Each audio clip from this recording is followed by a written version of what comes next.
बीमारियां बढ़ रही और बीमारियां भी ऐसी आ रही हैं कि आप कई लाख रुपया खर्च कर दो, एक बार अगर ये बीमारी अब शरीर में घुस गई तो निकलने का नाम नहीं ले रही। इसका टिकिया टैबलेट खाते खाते कोई नई बीमारी खड़ी हो जा रही, साइड इफेक्ट रिएक्शन हो रहा। अब बीमारियां तो और बड़ी समस्या खड़ी कर दिया। गरीबी से जूझना तो आसान था, गरीबी से संघर्ष, लेकिन भरी जवानी में आप बीमार हो गए, रोगी हो गए, चारपाई पर पड़ गए। अब कौन सा पुरुषार्थ आप दिखाओगे जब शरीर ही रोगी हो गया। मान लो गरीबी थी लेकिन शरीर आपका ठीक था, शरीर में दम था, ताकत था, मेहनत मजदूरी करके अपने बाल बच्चों का गुजर बसर आप कर सकते थे। लेकिन आज आप गरीबी की जगह आप बीमारी से जूझ गए और ऐसी बीमारी लग गई कि आपको चारपाई पर गिरा दिया भरी जवानी में। 40 बरस 45 साल की उम्र है, आज आप चारपाई पर पड़ गए हो। डॉक्टर कह रहा भाई अब तो पेट फाड़ा जाएगा, ऑपरेशन होगा, गारंटी भी नहीं है कि जान बचेगी बीबी की कि नहीं बचेगी, और पैसा लगेगा 20 लाख 25 लाख। ये बीमारियां आपको फिर एक बार गरीब बना सकती हैं। अभी आप समझ नहीं पा रहे, अभी तो घर में 1-2 बीमारी आ रही। अगर इन बीमारियों ने अपना विस्तार ज़्यादा कर दिया और 2-1 मरीज घर में हो गए 20-25 लाख वाले, तो आप अपनी ज़मीन बगीचा खेत घर मकान सब बेच डालो। जितनी तनख्वाह पाते रुपया पैसा, अब तो नौकरी भी कम होती जा रही, क्योंकि बेरोजगारी बढ़ेगी, क्योंकि मशीनों का युग है। इसको कलयुग कहा जाता। कल माने सिस्टम यानी मशीन होता, हम लोग इस समय कलयुग में जी रहे हैं। टाइम पीरियड जो 4 खंडों में बटा है, सतयुग त्रेता द्वापर कलयुग, ये सबसे अंतिम है कलयुग। कलयुग में हम लोगों का जन्म हुआ। कलयुग का मतलब ही होता है मशीनों का युग। जब साइंस और विज्ञान डेवलप कर जाता और ज़्यादातर काम मशीनों से होने लगता, इस युग को क्या कहा जाता है? क्या कहा जाता है? क्या कहा जाता है? कलयुग। और जब मशीनों से काम होने लगता तो आदमी फिर भगवान धर्म कर्म को भूलने लगता, और फिर बुराई बढ़ने लगती, करप्शन बढ़ता। जब आदमी धर्म कर्म भगवान को भूल जाएगा, क्योंकि उसका काम मशीन से हो रहा है, भगवान का देवी देवता की ज़रूरत है क्या? बड़े बड़े पीजीआई हैं, अस्पताल हैं, उसमें पूजा पाठ करने गया, डॉक्टर के पास चलो। तब आदमी देवी देवता ईश्वर भगवान को भूलेगा जब मशीनों का युग आता। इसको कलयुग कहा जाता। यानी जब भौतिक संसाधन बढ़ेंगे तो हम आप ईश्वर भगवान देवी देवता से थोड़ा दूर, क्या हमको क्या ज़रूरत है, हमारा काम तो चल ही रहा है। 1 लाख 2 लाख तनख्वाह मिले, भगवान की क्या बढ़िया कपड़ा बढ़िया कोठी हवेली बनाओ आप, चाहे पूजा करो ना करो, चाहे भगवान को 10 गाली रो दो, 2 लाख रुपया तनख्वाह तो सरकार देगी। आप रामायण पढ़ो ना पढ़ो, आप भगवान को 10 गाली भी दोगे लेकिन तनख्वाह तो 2 लाख आपको मिलना। और काम आपका सब पैसा से होगा। जितनी मशीन वशीन खरीदना पैसे से तो खरीदो, कोई आसमान से आएगी। इसलिए जब कलयुग लगता है तो मशीनों का प्रादुर्भाव होता है। ये मशीनें क्या करती हैं कि आदमी को निकम्मा बनाती हैं, आलसी बना देती हैं। हैंड पावर, जैसे 50-60 साल पहले आप सुनते भाई बम्बई में, कानपुर, बड़े बड़े शहरों में ऐसी ऐसी फैक्ट्री कारखाना मिले हैं, उसमें 10-10 हज़ार आदमी काम करते थे। कपड़ा बनता था, जूता चप्पल बन रहा, कहीं कुछ बन रहा, कहीं लोहे की कंपनी, कहीं कुछ। बाद में जब मशीनों का डेवलप हुआ तो बड़ी बड़ी मशीनें रूस से, अमेरिका से, जर्मनी से भारत में मंगाई गई। बड़े बड़े शहरों के कारखानों में मशीनें लगा दी गई। जिस काम को 1000 आदमी करते थे अब वो मशीनें दिन भर में ही निपटा दे रही हैं। अब वहाँ से आदमियों की छुट्टी होने लगी। कंपनी के मालिकों ने कहा भाई हमको तनख्वाह देने की क्या जो मशीन खरीदो 1 करोड़ 10 करोड़ की, जो हम इनको तनख्वाह देते हैं इस पैसे से जर्मनी रूस से मशीन मंगाई जाए, मशीन काम करेगी, इन लोगों की छटनी कर दो। तमाम लोग बेरोजगार हो गए। फिर मशीनें गांव, पहले तो शहर में आई, इसके बाद गांव में जो किसानी खेती होती थी इसमें भी मशीनें घुस गई,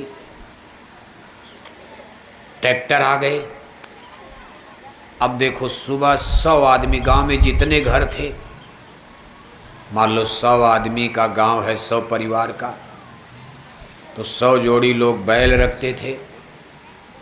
भोर में 5 बजे 100 जोड़ी बैल लेकर 100 आदमी, दिन नहीं निकला खेत में हल बैल लेकर के पहुंच गए। दोपहर तक उनकी ड्यूटी है, हल जोतना है। 100 आदमी नौकरी में लगे अपना हल जोतने वाली ड्यूटी में। जब मशीनें गांव की तरफ आ गई, ट्रैक्टर आया, सबसे पहले तो ट्रैक्टर आया। अरे कहा आप लोग घर में बैठो, ये बैल वैल सब बेच दो। एक ही आदमी ट्रैक्टर ले करके सुबह से शाम तक पूरे गांव का खेत जोत दिया। एक आदमी को तो नौकरी मिल गई ट्रैक्टर की, 99 आदमी बेरोजगार हो गए। अब वो क्या करेंगे? 99 आदमी क्या करेंगे? खेत तो ट्रैक्टर जोत रहा। इसके बाद कटाई की मशीन आ गई, दवाई की मशीन आ गई। बताओ, बटन दबा दिया, अब तो सब काम मशीन, खेती में भी बटन दबा दिया, जुताई हो गई, बटन दबा दिया, गेहूं की बुआई हो गई, बटन दबा दिया, गेहूं की सिंचाई हो गई, बटन दबा दिया, गेहूं की कटाई हो गई, बटन दबा दिया, गेहूं की मड़ाई हो गई, बटन दबा दिया, गेहूं का आटा बन गया।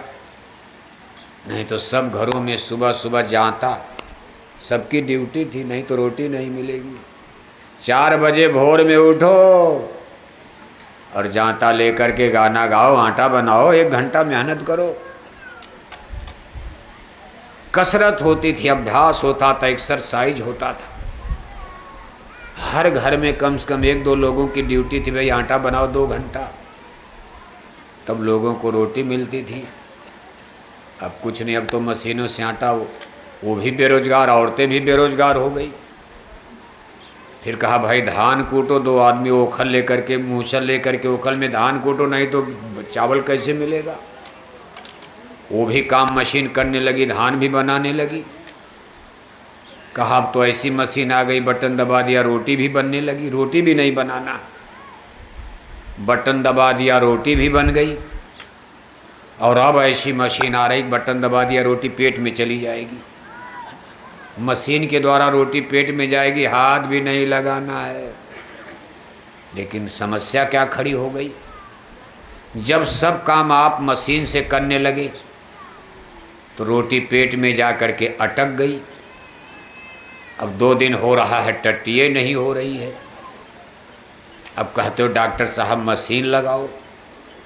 डॉक्टर ने मशीन लगाया तो टट्टी हुई। 10 बार आपने मशीन लगवा दिया टट्टी के लिए, आप बीपी के मरीज हो जाओगे, हार्ट आपका डैमेज हो जाएगा, आपका लेंस गड़बड़ हो जाएगा, किडनी खराब हो जाएगी। शरीर तो खुद ही मशीन थी। इसको भगवान ने एक मशीन के रूप में खुद बनाया था। मशीन को चुपचाप रख दोगे, उसके पुर्जे में मूर्छा लग जाएगा, खराब हो जाएगा।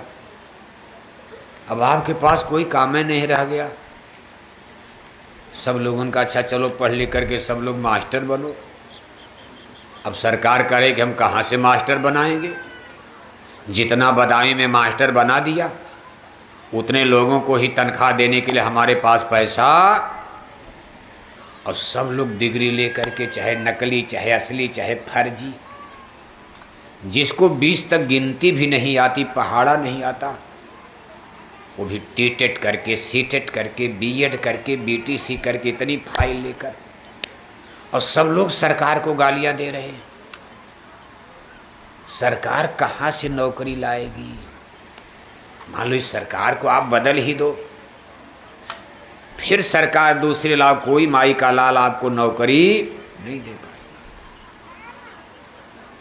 भारी भाई खेती का काम, खेती किसानी में सब लोग नौकरी कर लेते तब तो कुछ हो जाता काम।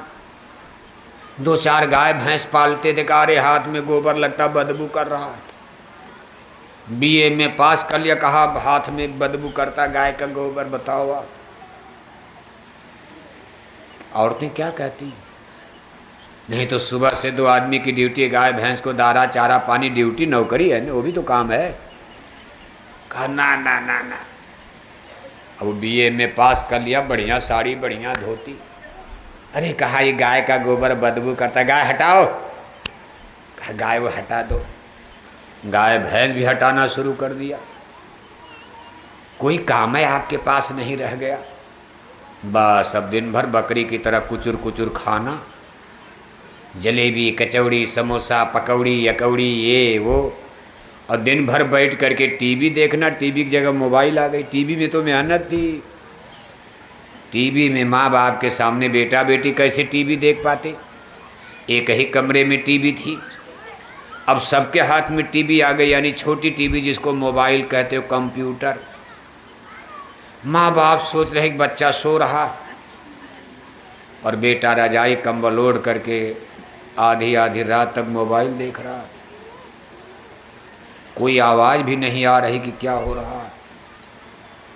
और 1 महीना 2 महीना के बाद माँ बाप ने कहा तेरी शादी तय। अरे कहा मैंने शादी तय कर लिया। अरे कहा तूने कहाँ तय कर लिया? अरे कहा मोबाइल पर तय कर लिया। कहा कहाँ? कहा तमिलनाडु कर लिया। बताओ, बदायूं तमिलनाडु? कहा तुम तो कहीं गए नहीं, तुम तो कभी दिल्ली भी। अरे कहा मोबाइल पर तय कर लिया। अरे कहा करे, कहा फर फर फर पर अंग्रेजी बोलती, जाति का कोई पता नहीं, धर्म का पता नहीं, कहा उसकी बिरादरी का पता नहीं, उसका घर और मैंने नहीं देखा, लेकिन अंग्रेजी बोल रही थी, बड़ी अच्छी है। माँ बाप ने कहा नहीं नहीं तू ऐसा मत कर, मेरी इज्जत बिगड़ जाएगी। अरे ना ना, नहीं करोगे तो मैं आत्महत्या कर लूँगा, गोली मार कर मर जाऊँगा। मरी जाते हैं कितने। ये तमाशा बना दिया समाज का। छोटे छोटे बच्चे देख रहे हो आप, कितनी बेरोजगारी। क्या आज आपके बदायूं जिले में छोटे छोटे बच्चे कक्षा 10 पास नहीं कर पाए? अभी शादी नहीं, अभी ब्याह नहीं, और माँ बाप के चोरी चोरी जंगल में जाकर शराब पी रहे हैं। हम लोग 40 बरस से बोरा पहन रहे हैं। गुरु महाराज ने इसीलिए बोरा पहनाया था कि बेटों की शराब बदायूं में छुड़ाई जाए। लेकिन 40 साल मेहनत करने के बाद हम लोग बदायूं जिले में बेटों की शराब नहीं छुड़ा पाए। और अब पता चला हमारी बेटियों ने भी शराब पीना उल्टा हो गया। उल्टा हो गया। बेटे शराब छोड़े नहीं, और अब हमारी बेटियों ने भी शराब पीना शुरू कर दिया। जिस दिन हम लोगों ने बोरा पहना था, आज के 50 बरस पहले 14-15 मई 1983 को, उस दिन बदायूं जिले में लड़कियां शराब नहीं पीती थी। उस दिन बदायूं जिले में शराब पीने वाले कम लोग थे। गांव-गांव में शराबी